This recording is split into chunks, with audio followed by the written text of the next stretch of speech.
black people don't really know. They don't differentiate between indoors and outdoors. What do you mean? Outdoors Bill? can be indoors, dude. What do you mean? Outdoors can be indoors. Black person, you can put them outdoors and you put them indoors. Same volume levels, same speed. There's no inside voice. There's zero inside There's voice. no etiquette when you go indoors. Well, they just don't. I don't think they believe in like a lot of structures and I don't want to say woodwork, but I want to say overall that the difference between indoors and outdoors when it comes to most black people, it's so incredibly vaguely racist. It's so funny though. I've always wanted to ask you this. Do you feel Asian? Like, does it feel Asian when you wake up in the morning? No. See, that's a funny thing. That's a good question, dude. That's ridiculous. Is it really? Yeah, because I wake up, I don't even think about it. Really? Yeah, this is what the first, I think, what time is it? Every time I wake up, what time is it? Right. And then I go, That's what I think. where's my phone? Is the second thing. Yeah. And then the third thing is, I got to pee. Yeah, me too. And then the fourth thing is, I need- should get some coffee or something. Yeah, I need Something to get me up. water. Or water or You something. should Some get sort of water. liquids. Yeah, some I need liquids, bro. right? Yeah. Then the fifth thing is, am I Asian? Aren't you? What's your father? My father's from Nicaragua. Yeah, But I get perceived mostly as white. you But know? I mean, aren't you biracial? Yeah, but I don't have a dual citizenship. You don't need a citizenship, motherfucker. DNA. What you talking about? DNA is your citizenship. Like you're. Yeah. So but you're mixed technically. Yeah. So was your father light skinned? No, he was dark skinned, kind of. Welcome to the club. Shit. What the fuck you mean? How tough is that turnaround on the body, honestly? Is it really tough? Like Sunday to Sunday? Yeah, on that Sunday to Sunday. Oh, we don't get that. It's hard to understand. Yeah, no, it's literally, I'm in a car accident every Sunday. Multiple car accidents every Sunday. Like, Oh, damn. multiple every Sunday. Monday, I have to do like a big lower body lift. I have to move. Otherwise, you get really stiff and like you get more sore. So you do a big lift, try to stay a little bit mobile. But Mondays, I usually feel okay. Tuesdays are really, really hard days. Like it's like the second day afterwards, you kind of feel everything. Whiplash, kind of. Yeah, and especially like if we play on the East Coast, we have a 5-hour flight back. I get home at 4 a.m. Those are tough. Like you get in these car accidents, and like it takes like Thursday to Friday is when I start to feel like myself again. And then like the longer into this, the more into the season you get, the more like your body, it's wear and tear, wear and tear, wear and tear. So like really now, like how I see it is if I'm not doing football, I'm doing recovery. Dude, I remember one time I was driving naked around town, right? Because this is back when people didn't know if you were naked, you know? And there was a cop that pulled somebody else over, right? This is back when people didn't know whether or not you were naked. Yeah, now everybody tells everybody. They're like, oh, you know, they'll make a funny video or something. Back in the day, You could drive with no pants on, Yeah. or no shirt, nothing, and just- they're like, "Oh, he's got a shirt off. It's hot out." And you just be like, ride. Yeah. now you'd be like, "That guy's fucking naked, probably." Yeah. Dude, I remember the first time I went to a black doctor, right? I went to a doctor and I'd never been to a black doctor. I never even thought about it, right? And I went in and it was a black doctor and I was like, oh, fuck, man. Yeah. Like, is he going to know what's wrong with me? You know, that's what I thought, bro. No, bro, that sound like some racist shit. I know, but what I'm saying is like, I didn't mean like, Oh, wow. but here's what it made me think. It made me think that when I was growing up, all my black friends had to go to white doctors. Dude. And I was like, fuck, I wonder if they ever went in there and thought, how's this dude, just because of what times, like, how's this dude gonna know what's wrong with me? Like, if I'm a black dude and I walk in a fucking doctor office, the black person gonna care about my situation more than anybody else. Good point. You know? Well, it makes sense that that anybody would think that way. Since you've been on, I had Jesse Ventura on. Really? Yeah. Oh, I missed that. How was that? He just kept going off. He's like, I drink 4 Locos. I'll drink 6 Locos. I drink 4 times 6. I'll drink 24 Locos. And I love America, so I moved to Cuba, he said, or something. It was like, He's in the Baja, I think. Yeah, I don't even live in the continental United States anymore. Yeah. I'm in the Baja. Yeah, that's what he said. He is out there. He'll go from, Halliburton orchestrated the BP oil spill.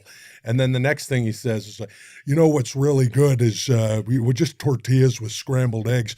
You should come. Would you like to sleep over? I have a spare room that you'd really like. It's woodsy. I've sort of brought Minnesota to the Baja. I call it Baja Soda. Do you ever dine on long pig? That's what the cannibals call human being because it tastes like pork. Oh, I gotta go. I gotta go in 4 minutes. No, stick around. I'm just getting started. Anyway, the Gulf of Tonga. weed is a tough one. Sometimes people just have to run their course with it. And it's safer. It's better than other drugs. You know, it's better than somebody doing a bunch of heroin, cocaine, or crack. It's better than that in the sense that it's, you know, they more calmer. And that's nice. But yeah, sometimes you want to get them off it. Sometimes you can lose a sibling or a friend and they get real depthed up into the weed. And they like a damn swamp. It's like talking to, they so plan it out. You know, all they doing is just kind of sitting there like a plant. They kind of become what they smoke. They sitting there and they kind of are unique, but they're really just a fucking plant. And they want water, and that's it, man. They just want some water because they're so high. So what happened to the King and the Sting podcast? It's no longer? The King and the Sting podcast. Yeah, the podcast is still going. I'm just not. I'm not doing cool. it. You and Brandon are cool though, yeah. Yeah. Cool.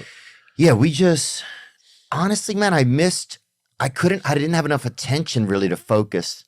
Yeah. Like I like my own podcast, and we have a unique kind of audience, I think. Yeah. And I think I wanted to be able to. I feel a lot more in touch with this now. Yeah. Like it's important to me. Yeah. And it was still important, but it was just a lot to try and juggle. Yeah. I liked the Gringo Poppy actually. Yeah. Yeah. Yeah.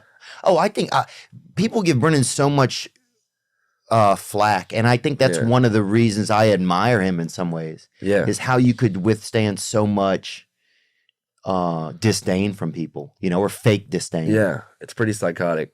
How tall was Michael Jackson? That's a good question. Looks like 5'9". 5'9". That's kind of small, bro. Yeah. Because he started looking Asian at the end, huh? Mm-hmm. He switched up. He made a big switch up. He went through he didn't fucking miss a gender. He didn't miss a ethnicity. He hit Mexican. He hit them all, man. He hit them all for real. Then he went past white. Like the white he went was like past what the fuck white is. Like we're like, oh, he's the one that did slavery, bro. We were all pointing at him. We're like, that motherfucker did it, bro. We were pointing at him, dude. He looked like Jackie O at the end, bro. Pull up Jackie O, man. When your kid's around. My fucking Lou Grant with a bottle of whiskey in the. Remember that on Mary Tyler Moore show? She'd have a rough day and she'd come in. And I don't remember the whole show. I can explain it to you. Yeah. If I can explain it to you. This fucking guy just. I don't know what that is. All right. No, I believe it. I don't know. And the second I started to explain it, like I don't know the whole show. All right, I get it. I believe That's that comic ADD. Like I don't want to I'm not into it. I don't want to hear it. I got it. Your show. Go ahead. Continue. I remember. All right, let's talk about old shows then. We don't have to. It was so funny how you bailed twice on that. Patty Duke. What about that? You made me feel like an asshole. Like that was the 15th time I fucking brought it up. Sorry, no Mary Tyler. I remember I met somebody that was on, you know what I'm talking about, CUMTOW. Compound, yeah.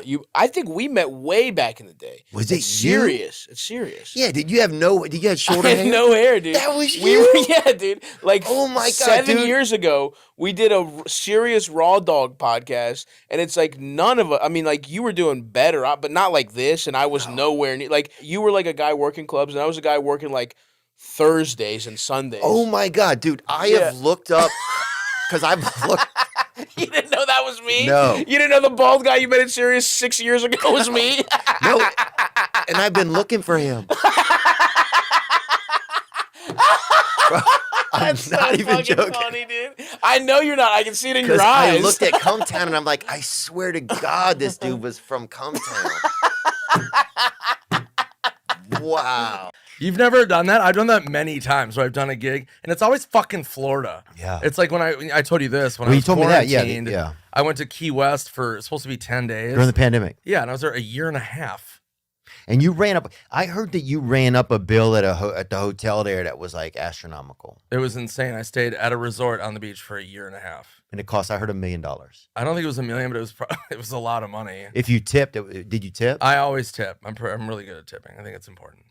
What do you think it was? When you say a lot of money, how much was it? I mean, it was definitely probably $500,000 for sure. But it was, I feel like it was more than that. It might have been. I kind of don't want to know because I just went into the ether of just woo and then just listen to live music and shit. Some issues with drinking. You know? Yeah, I've gone up and down with it. I mean, there's no secret there. Yeah. How bad did it get? Like, what was one of the times where you're like, damn, this is. There's one time I sincerely did this. I walked out on stage in Louisville, Kentucky, and this is genuine. I walk out and I go, dude, not only is this my first time in Louisville, this is my first time ever performing in Louisville. This guy goes, no, you were here last tour. Yeah, I know, but not this theater. Yeah, it was this theater. It's great to be back in Louisville. Good to see everybody again. I don't drink bourbon. And I went out and people took me to just ripping bourbon. And that was just one of those alcohols where it's just the switch. Yeah. It's just bye. Oh, yeah. Next thing you know, you're trying to fucking just suck off your knees. Yeah, man. You're trying to fucking blow your knees and a possum just starts fisting you. And you're like, fucking game on. When did you lose your virginity, man? Fuck. 15. Really? Yeah. It was pretty, yeah. Was it cool or not? It was all right. It was kind of confusing, but exciting. But also it was on a church retreat. Were y'all indoors or outdoors? It was outdoors. Yeah. Yeah. What about you? Mine was outdoors as well. What was Alcatraz? 17, you know? It's a solid age. And it was outdoors behind a bowling alley, actually, that just got cordoned off or whatever it's called. Cordon bleu? They stuffed it with bacon, you think? Yep. No, they just shut it down. The bowling alley? Or your penis? The bowling alley. Okay.